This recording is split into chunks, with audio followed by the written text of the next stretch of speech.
சரவணன் தங்கமயில் 2 பேருமே வீட்டுக்கு வந்திருக்காங்க. வந்தவுடனே பாலும் பழமெல்லாம் குடுத்துட்டாங்க. குடுத்துட்டோனே மாலைய வாங்கி எடுத்து கொண்டு போய் உள்ள வைம்மா அப்படின்னு சொல்லிட்டு கோமதி சொல்றாங்க. அதே மாரி வாங்கிட்டு போறாங்க. சரி நான் போயிட்டு வரேன். எனக்கு வேலை இருக்கு அப்படின்னு சொல்லிட்டு அங்கருந்து பாண்டியன் போறாரு. சரி முதல் இரவுக்கு தேவையான எல்லா ஏற்பாடும் பண்ணணும் அப்படின்னு சொல்லிட்டு இருக்காங்க. அதெல்லாம் நாங்க பார்த்துக்குறோம் அப்படின்னு சொல்லிட்டு பழனி, கதிர் எல்லாருமே சேர்ந்து பண்ணிட்டு இருக்காங்க. ரூம் எல்லாமே விட்டு நாங்க டெக்கரேஷன் பண்ணிக்கிறோம் அப்படின்னு சொல்லிட்டு அங்கருந்து போறாங்க. தங்கமயில் மட்டும் இருக்காங்க. அப்ப அரசி வராங்க. வந்தவுடனே சொல்றாங்க, நான் ஒண்ணா இந்த வீட்ட ஃபுல்லா சுத்தி காட்டட்டுமா அப்படின்னு சொல்றாங்க.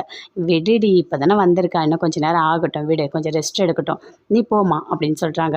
தங்கமயில் அப்படியே அங்கேயே பரவாயில்ல நான் இங்கேயே இருக்கேன்னு சொல்லிட்டு ஹால்லேயே இருக்காங்க.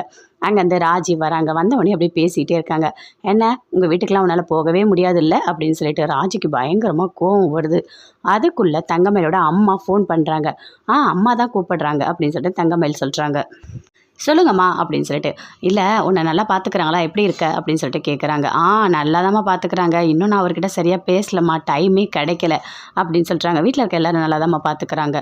சரி உனக்கு ரூம் கொடுத்துட்டாங்களா அப்படின்னு சொல்லிட்டு அவங்க அம்மா கேட்குறாங்க. ரூம்லாம் ரெடி பண்ணிட்டு தாம்மா இருக்காங்க, நல்ல ரூமாக இருக்கா அப்படின்னு சொல்லிட்டு கேட்குறாங்க. எல்லாமே நல்லா தாம்மா இருக்குது. எல்லாம் ஊன்னு சொல்கிற, பக்கத்தில் யாராவது இருக்காங்களா அப்படின்னு சொல்லிட்டு கேட்குறாங்க. ஆமாம் அப்படின்னு சொல்கிறாங்க. சரி கொஞ்சம் தள்ளி வந்து பேசுவா, இங்கே பாருடி நல்லா தெரிஞ்சுக்கோ, அம்மா நான் சொல்கிறதெல்லாம் புரிஞ்சுக்கோ, உன் புருஷனை உன் கைக்குள்ளேயே வச்சுக்கோ, புரியுதா? அவர் உன் பக்கம் இருந்தால் மட்டும்தான் எல்லாத்தையுமே நீ சாதிக்க முடியும். எல்லாருமே அவர் இல்லாமல் இருக்க முடியாது, புரியுதா? நான் என்ன சொல்கிறேனோ அதை அப்படியே கேட்டு நடந்துக்கோ. எல்லாருக்கிட்டையும் தேவையானதெல்லாம் பார்த்து பார்த்து பண்ணு. நல்ல குடும்பம் அது, உனக்கு கடவுள் ஒரு நல்ல வாழ்க்கை கொடுத்துருக்காரு, அதை நீ பயன்படுத்திக்கோ, புரியுதா? அம்மா சொல்கிறதெல்லாம் கரெக்டாக பண்ணு அப்படின்னு சொல்கிறாங்க. சரிம்மா நீங்கள் சொல்கிற எல்லாமே நான் கரெக்டாக கேட்குறேம்மா அப்படின்னு சொல்லிட்டு தங்கமயில் சொல்கிறாங்க. உள்ள ரூம் எல்லாம் டெக்கரேஷன் பண்ணிக்கோங்க. சரி நான் உள்ளே போயிட்டு வரேன் அப்படின்னு சொல்லிட்டு ராஜி உள்ளே போகிறாங்க. பழனி, செந்தில், கதிர் 3 பேருமே சேர்ந்து ரூமை டெக்கரேஷன் பண்ணிகிட்டு இருக்காங்க. டெக்கரேஷன் பண்ணும்போது சொல்கிறாரு, என்ன நடக்குது இங்கே, எல்லாருக்கும் என்னென்னவோ நடக்குது, எனக்கு ஒன்றுமே நடக்க மாட்டேதே அப்படின்னு சொல்கிறாரு. கண்டிப்பாக உங்களுக்கு ஒரு கல்யாணம் நடக்கும் அம்மா, நீங்கள் தனி கொடுத்தனும் கூட போவீங்க, நல்லா இருப்பீங்க அப்படின்னு கதிர் சொல்கிறாரு. சரி இந்த பெட்டில் ஒரு ஹார்ட் போட்டுடலாமா?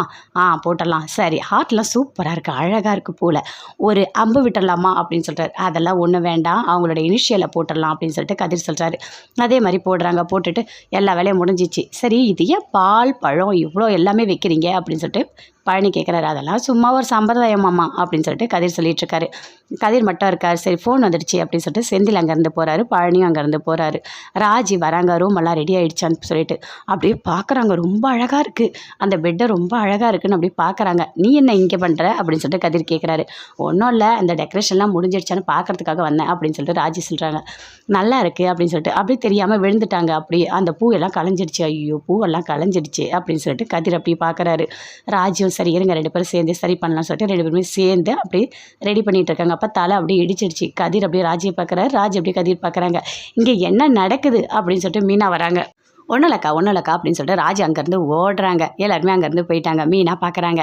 என்னங்க வாங்க உள்ளே வாங்க அப்படின்னு சொல்லிட்டு செந்தில உள்ளே கூட்டிகிட்டு போகிறாங்க. கூட்டிகிட்டு போயிட்டு பாருங்கள் இந்த ரூம் எவ்வளோ அழகாக இருக்குல்ல, நமக்கு தான் இதெல்லாம் நடக்கவே இல்லைல்ல, எனக்கு ரொம்ப கஷ்டமாக இருக்குது. சரி நாம் இங்கே ஒரு ஃபோட்டோ எடுத்துக்கலாமா, ஒரு செல்ஃபி எடுத்துக்கலாமா அப்படின்னு மீனா கேட்குறாங்க. சரி வா எடுத்துக்கலாம் அப்படின்னு சொல்லிட்டு செந்தில், மீனா 2 பேருமே டான்ஸ்லாம் ஆடி சூப்பராக ஃபோட்டோ எடுத்துகிட்டு இருக்காங்க. இதை வெளியே இருந்து கோமதி எல்லாருமே பார்க்குறாங்க. பார்த்துட்டு என்ன நடக்குதாங்க அப்படின்னு சொல்கிறாங்க. அப்படியே வெக்கப்படுறாங்க.